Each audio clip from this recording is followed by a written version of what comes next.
Vão sair as crianças pro... Abra sua Bíblia em Mateus. Mateus capítulo 9, versos 35 a 38. Eu quero falar com vocês nessa noite sobre a missão de Jesus e a missão da igreja. A missão de Jesus é a missão da igreja. Ou a continuidade da missão de Jesus é feita e é realizada pela igreja. Nós continuamos o ministério de Cristo. Então vamos ler o texto juntos, a palavra de Deus, Mateus 9, de 35 a 38. Vamos lá? E percorria Jesus todas as cidades e povoados, ensinando nas sinagogas, pregando o evangelho do reino e curando toda sorte de doenças e enfermidades. Vendo ele as multidões, compadeceu-se delas, porque estavam aflitas e exaustas, como ovelhas que não têm pastor. E então se dirigiu a seus discípulos: a seara, na verdade, é grande, mas os trabalhadores são poucos. Rogai, pois, ao Senhor da seara, que mande trabalhadores para a sua seara. Senhor Deus, nós estamos aqui diante da solenidade, da supremacia da tua palavra eterna, Senhor. Essa palavra que não falha, essa palavra que permanece para sempre. Essa palavra que é útil para o nosso ensino, para a nossa correção. Essa palavra que restaura a nossa alma, alegra o nosso coração, ilumina os nossos olhos. Então, Pai, usa essa palavra agora para falar o nosso coração. Tem misericórdia de cada um que está aqui nessa noite. Fala conosco. Nós te pedimos em nome de Jesus. Amém. Meus prezados irmãos, Deus tem uma missão neste mundo. E os missiólogos chamam essa missão de Mission Day, a missão de Deus. E essa missão começa com Deus e termina com Deus. É Ele que realiza a missão.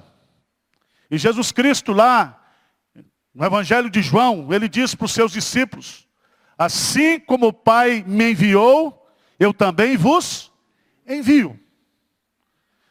Significa que assim como Deus enviou seu Filho à terra, e alguém já disse que Jesus Cristo teve um único filho, que Deus teve um único filho, e esse filho foi missionário. Ele manda esse filho à terra, e esse filho vem aqui e concretiza a missão que lhe foi dada, que era de morrer na cruz. E depois de ressurreto, então, ele diz para os seus discípulos, ele diz para a sua igreja: assim como o Pai me enviou, eu também vos envio. De tal maneira que nós somos uma igreja enviada. Nós somos uma igreja em missão. Nós não somos igreja para ficar parada dentro de quatro paredes, mas nós temos um envio, nós temos uma responsabilidade diante de Deus e diante das nações. E eu quero, à luz desse texto, destacar alguns pontos, porque a missão de Jesus é a mesma, é a missão de Deus. Versículo 35 diz assim: e percorria Jesus todas as cidades e povoados. A primeira característica dessa missão é que essa missão é ação. Jesus não se tranca no gabinete com ar-condicionado, com tapetes. Jesus sai e vai onde as pessoas estão. Então missão é percorrer, missão é sair e ir. Isso é tão claro para nós, que lá na grande comissão, quando Jesus Cristo diz: ide por todo mundo e fazei discípulos de todas as nações, que o imperativo lá não é o ide. O ide lá é um gerúndio, que diz assim: vocês estão indo, vocês estão caminhando, vocês estão fazendo a obra. E ao fazer essa obra, vem o imperativo: fazei discípulos. Porque na mente de Deus, no coração de Deus, não existe missão sentado, parado. Missão é percorrer, missão é sair, missão é ir atrás. E esse texto vai mostrar isso. Jesus percorreu todas as cidades e povoados.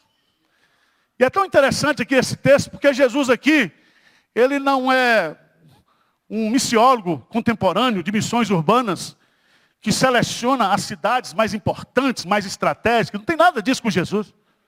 Jesus vai onde o povo está. Seja cidade grande, seja cidade pequena, onde tem gente, onde tem pessoas que não foram alcançadas, a igreja tem que ir. E é tão bonito esse texto, porque ele vai. E ele faz 3 coisas aqui. Missão é sair, é ação. Mas em segundo lugar, missão envolve ação ou uma tríplice ação estratégica. Diz o texto sagrado, vê aí no versículo 35, a primeira parte, a segunda parte do versículo, o que é que diz aí? Ensinando nas sinagogas, pregando o evangelho do reino e curando todas sortes de doenças e enfermidades. Preste atenção nos 3 verbos. Ensinando, pregando e curando. Ensinando, pregando e curando. A cura no ministério de Jesus estava relacionado à sua comprovação da sua messianidade. Ele era o Messias, então ele tinha que curar. Ele tinha que libertar, ele tinha que provar diante dos homens que ele era Deus, que ele era o Messias. A igreja hoje tem essa responsabilidade também. Ao pregarmos o Evangelho, ao ensinarmos o Evangelho, nós estamos sendo instrumentos de Deus para curar a sociedade, para curar as pessoas. Se você conversar com a história de cada um aqui, cada um irmão desse nosso aqui, vocês conhecem e sabem um pouco da história do Haiti, dos últimos acontecimentos. O último furacão poderia passar por vários lugares, não passou em lugar nenhum, exceto no Haiti. O ministro, pastor pentecostal americano chegou a dizer que o povo haitiano é um povo amaldiçoado. Por causa das catástrofes, por causa dos problemas que vêm sobre esse povo. Nós temos a história, eu estava ouvindo hoje à tarde, de uma irmã nossa que tentou vir para o Brasil. 6 anos de tentativa, não conseguiu. E ela veio pela Argentina, e há 1 ano atrás ela chegou, e o esposo dela já estava aqui, o esposo dela já estava com outra mulher, o abandonou, deixou ela no Haiti com mais 2 ou 3 filhos no Haiti. E essa mulher está aí agora tentando reconstruir a sua vida, sozinha. Os filhos no Haiti, sem pai, sem mãe, sem parente, sem aderente. Lutando para se estabelecer no nosso país. E eu queria que você entendesse que o Evangelho, quando entra na vida de uma pessoa como essa, não somente liberta, não somente instrui, não somente ensina, mas cura, restaura o coração, cura as feridas. Se você pegar o Salmo 103, bendize a minha alma ao Senhor e tudo que é em mim, bendiga o seu santo nome. É Ele que cura todas as tuas enfermidades e sara todas as tuas doenças, todas as tuas enfermidades. Todas as enfermidades que estão ligadas ao pecado, à tristeza, todas aquelas enfermidades que são consequência do pecado, são curadas, são saradas, são libertadas pelo poder do Evangelho do nosso Senhor Jesus Cristo. Se, pois, o Filho vos libertar, verdadeiramente sereis livres. Mas veja nesse texto, meus amados irmãos, que Jesus percorria todas as cidades e povoados, ensinando nas sinagogas, pregando o Evangelho do reino e curando toda sorte de doenças e enfermidades. A missão é percorrer, a missão é ensinar, pregar e curar. Mas a missão também está no versículo 36. Vamos ler. Versículo 36, o que é que diz? Vendo ele as multidões, compadeceu-se delas, porque estavam aflitas, exaustas, como ovelhas que não. Presta atenção. Jesus vê e Jesus se compadece. Preste atenção, irmãos. A missão da igreja é ver, é enxergar. Enxergar o necessitado. Enxergar aquele que está perdido, que está desesperado.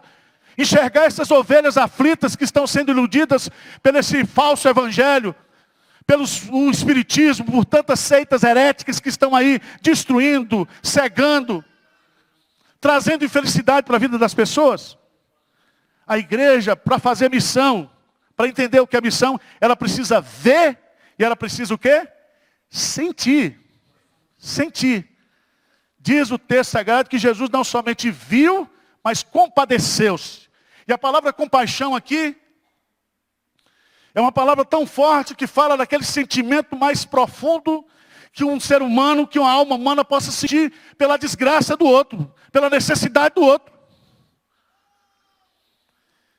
E quando Jesus olha para essas ovelhas e faz esse diagnóstico que elas estão como ovelhas aflitas que não têm pastor, Jesus está olhando para toda aquela religião judaica que existia na sua época, todo aquele cerimonialismo, toda aquela pompa religiosa, que ao invés de trazer alívio, direção, libertação, aquilo só trazia peso, fardo, legalismo, ritualismo para a vida daquelas pessoas. Aquelas pessoas estavam aflitas e opressas pela religiosidade judaica.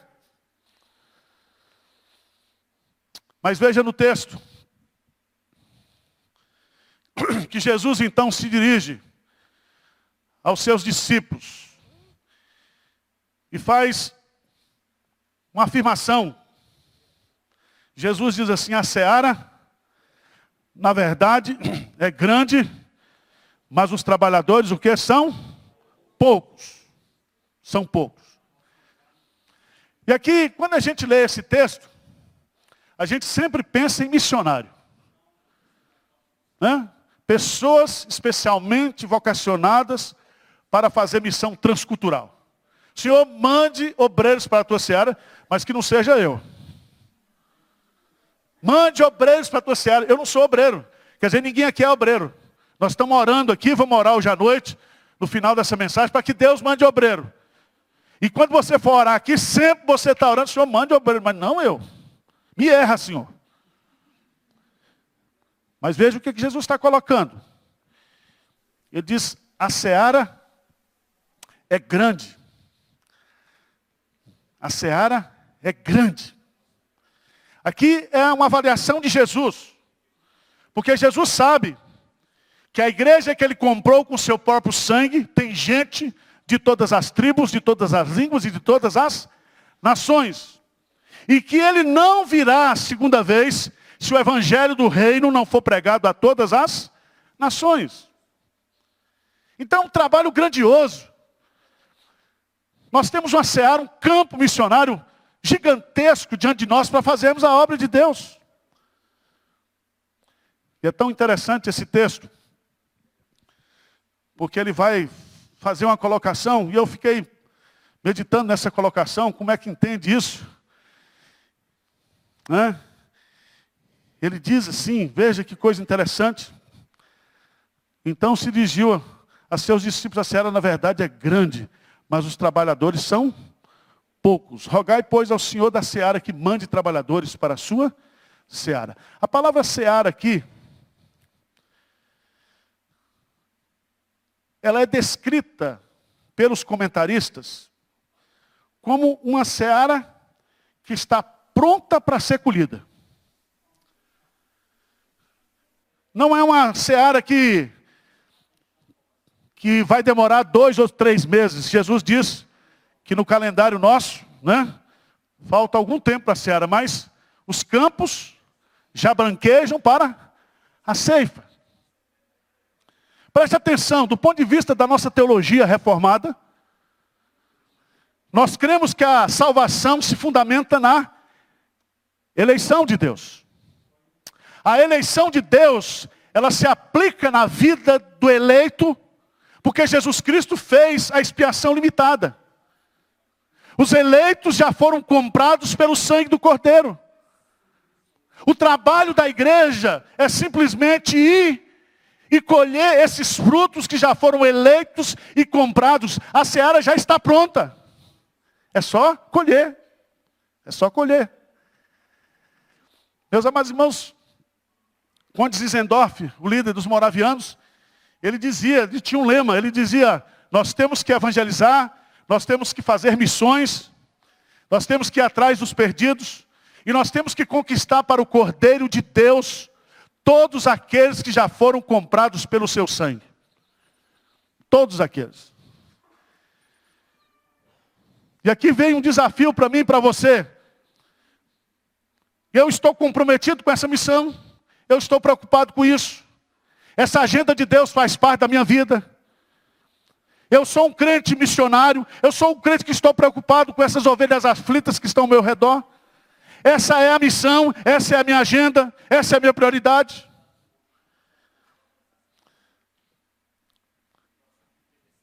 A seara, na verdade, é grande, mas os trabalhadores são poucos. Eu gosto de Jesus porque Jesus não usa a palavra líder, que é uma palavra inglesa.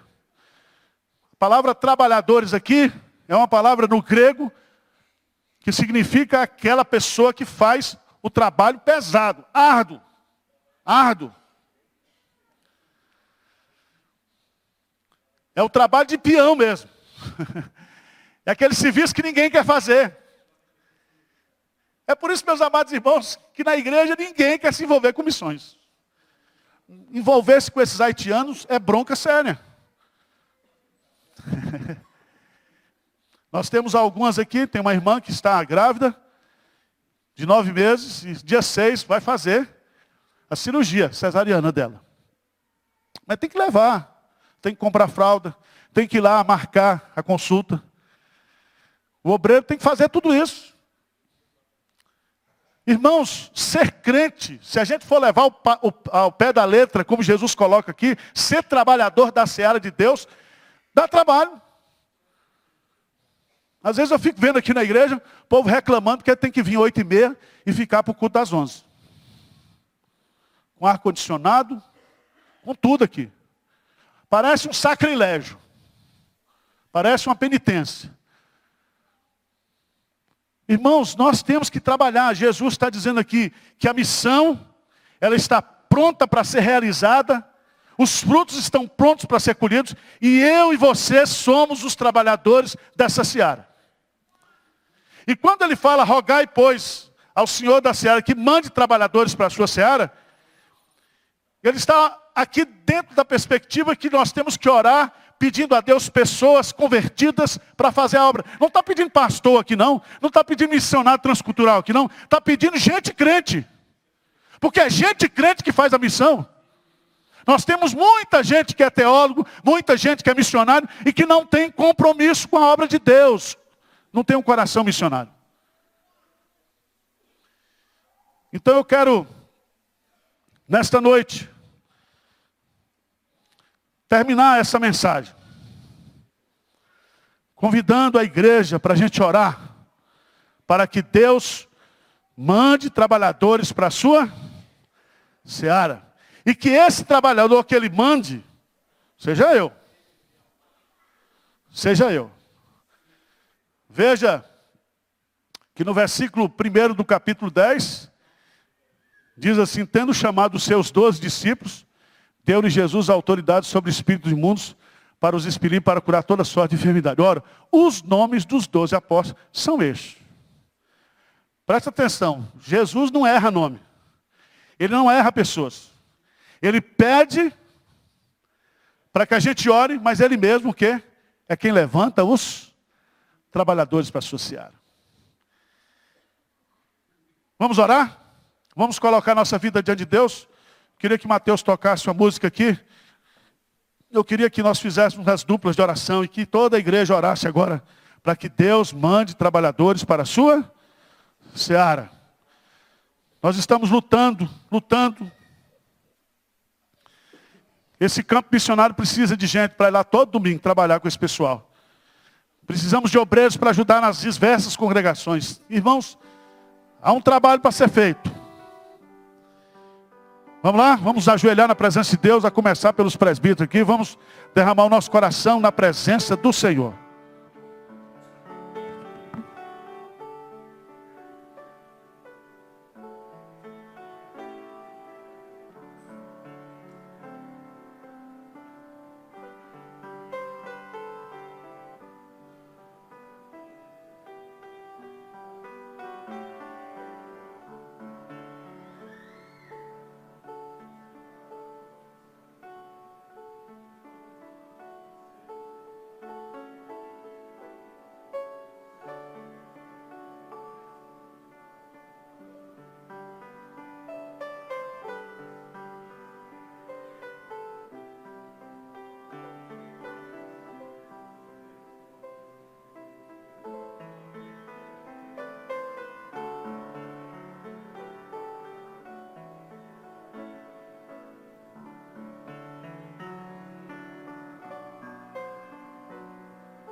Senhor Deus, olha para o coração da tua igreja nesta noite. Que o teu rosto se volte para nós aqui nesta noite. E que o Senhor aqueça o nosso coração, Senhor. Que o Senhor inflame a nossa alma. Que o Senhor abra os nossos olhos. Que o Senhor, Deus, apresse os nossos passos para fazermos a tua obra, Senhor. Enquanto é dia, porque a noite vem e ninguém pode trabalhar. Deus, que o Senhor seja prioridade na nossa vida. Que a agenda do Senhor esteja acima da nossa agenda, Senhor. E que nós possamos fazer a tua obra com prioridade, Senhor. Sustenta essa igreja, Senhor. E dê oportunidade para essa igreja fazer muito mais daquilo que ela está fazendo. Levanta missionários aqui, Senhor. Levanta recursos para que essa obra cresça e prevaleça diante das trevas e do pecado. Nós oramos, nós te pedimos, nós clamamos no nome precioso de Jesus. Amém.